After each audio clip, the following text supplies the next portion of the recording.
Hey, what's up everybody? James Showers here. It's clean name. There's the Squanch. We're on the Nomadic Inc. channel, of course, and today we're doing a viewer requested video. Oh yeah. Yeah.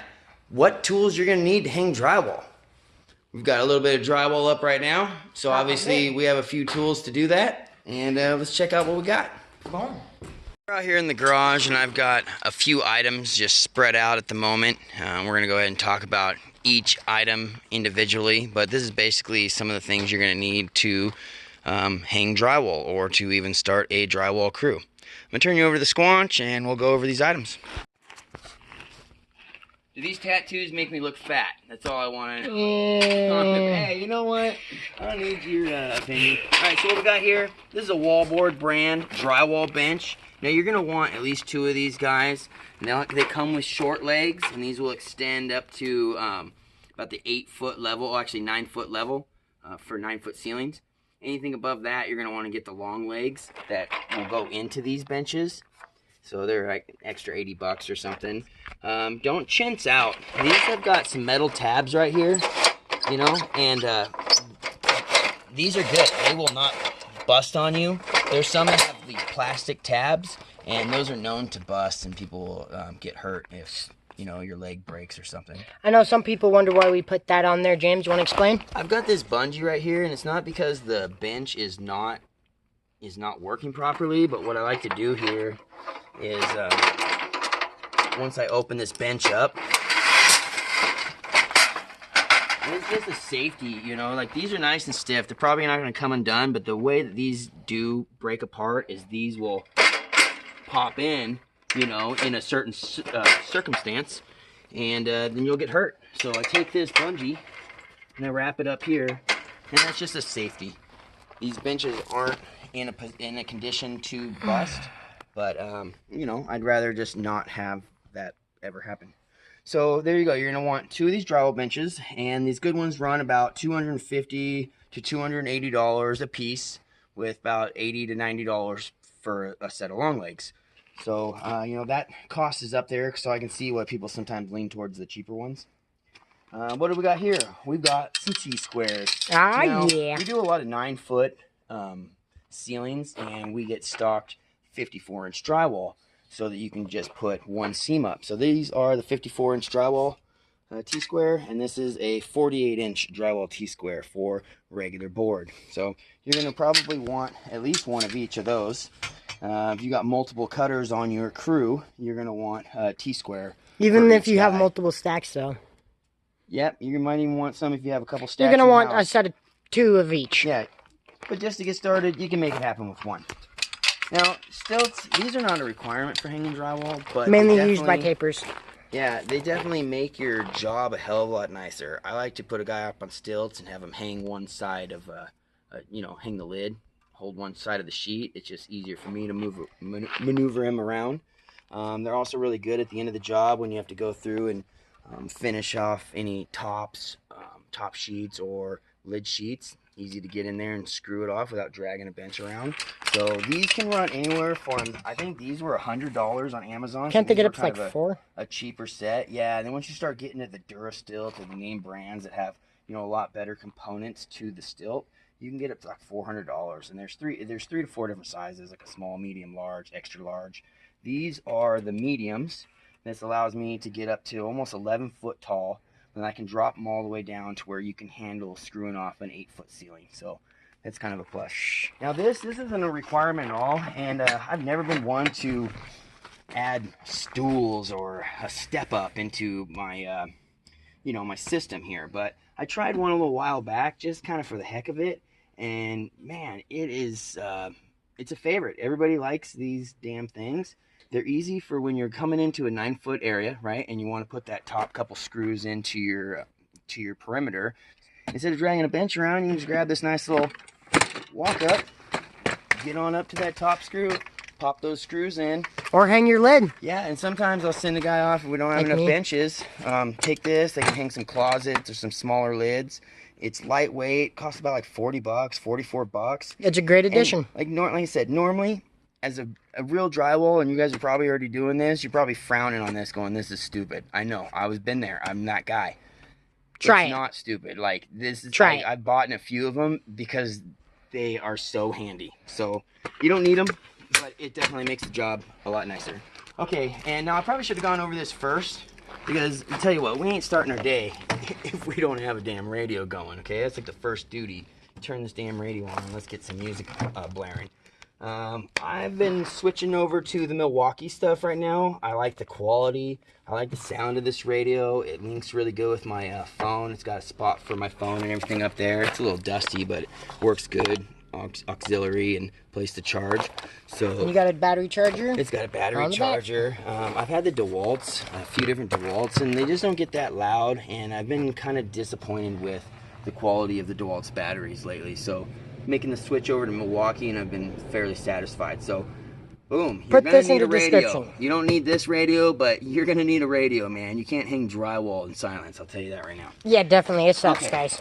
Going over a few other options here. I got them all scattered out. This right here is a kicker. Now, what you're going to do with this kicker is when you hang a top sheet on a wall, you'll come in with the bottom sheet, and this kicks it up. So the recess is nice and tight. Now, these run anywhere from like $10 on sale to, I don't know, $30, depending on supply and demand. This isn't the only style. A lot of people have the smaller pocket kickers. I prefer these because I feel like you just get a lot more leverage. And when I need a kicker, I'm basically hanging walls, so it's not like I ever need a kicker in a pinch. So if I do, I just use my axe, which is kind of funny because that's the one thing I don't have in my bags right now.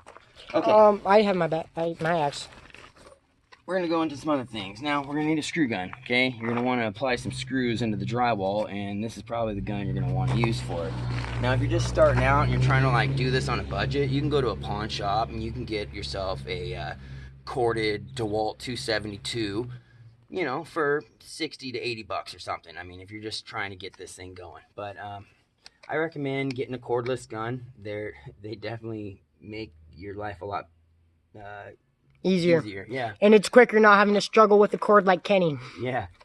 Throw Kenny under the bus in this Sorry, video. but I do. But listen, I've had the DeWalt, I've used the Hilti, I haven't used too many of the Makita products, but the Milwaukee, this thing is awesome, man. I love a lot of stuff. We're actually going to do a review on that later. There's, you know, some pros and cons on everything, and we're going to go ahead and talk about that in another video. But boom, you're going to need a screw gun.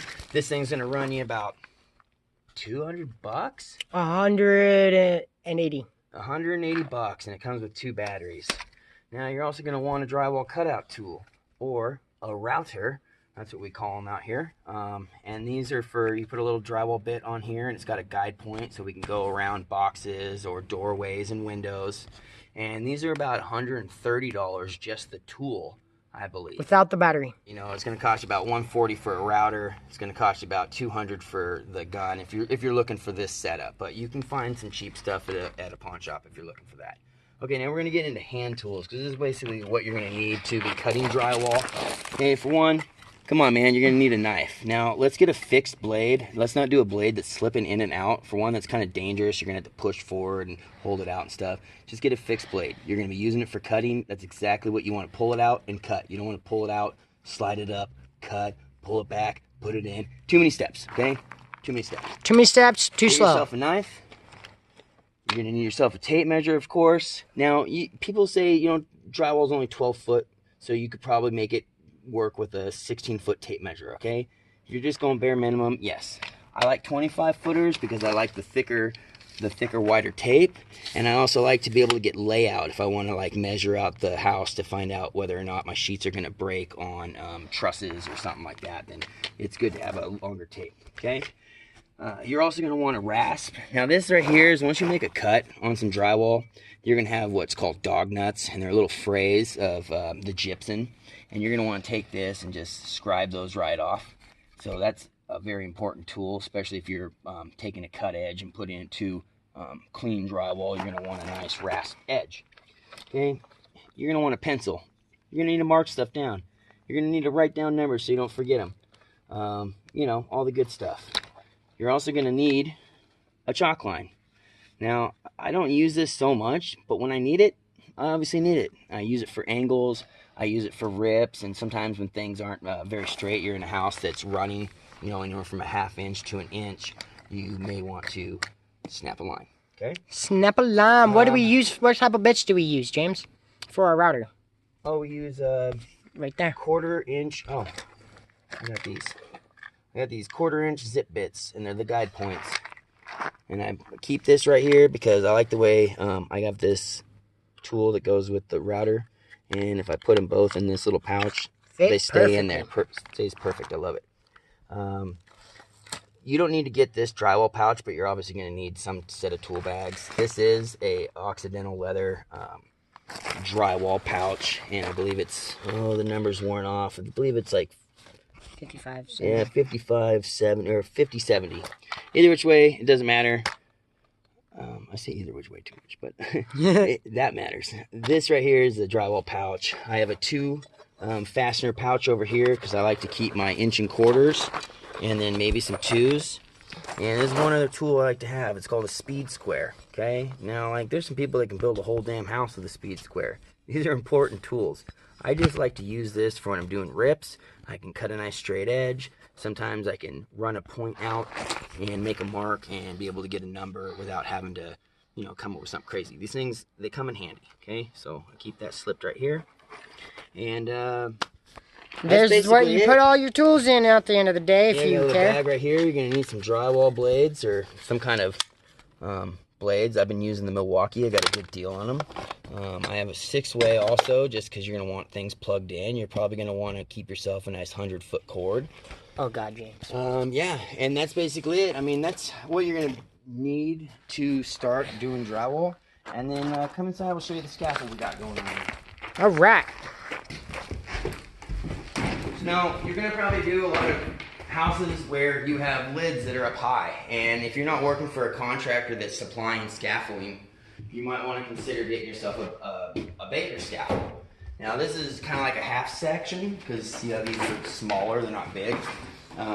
They are a little top heavy if you go higher than this one section, but this thing is amazing. It comes in handy.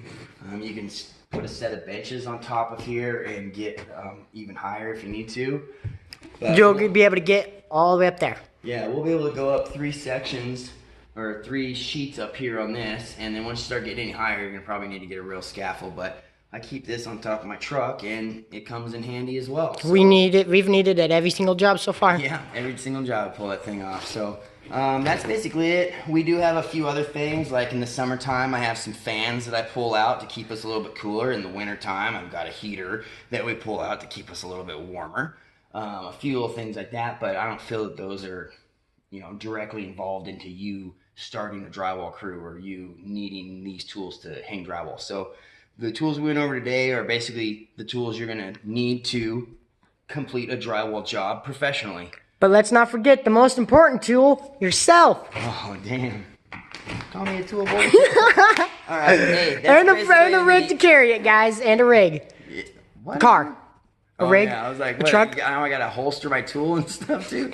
All right. Hey, comment down below. Let me know what tools I missed in this review. If there's something you guys use that I'm not using. Maybe a drywall lift or something if you're working by yourself. There's a bunch of other little tools out there maybe I haven't heard of. Let me know down in the comments below. Is my list spot on? Let me know in the comments below.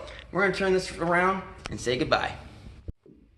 What's up, everybody? I hope you guys enjoyed this little, what is this? Not a review. It's basically what do you need to start drywall? What you need to have to start drywall. Viewer requested.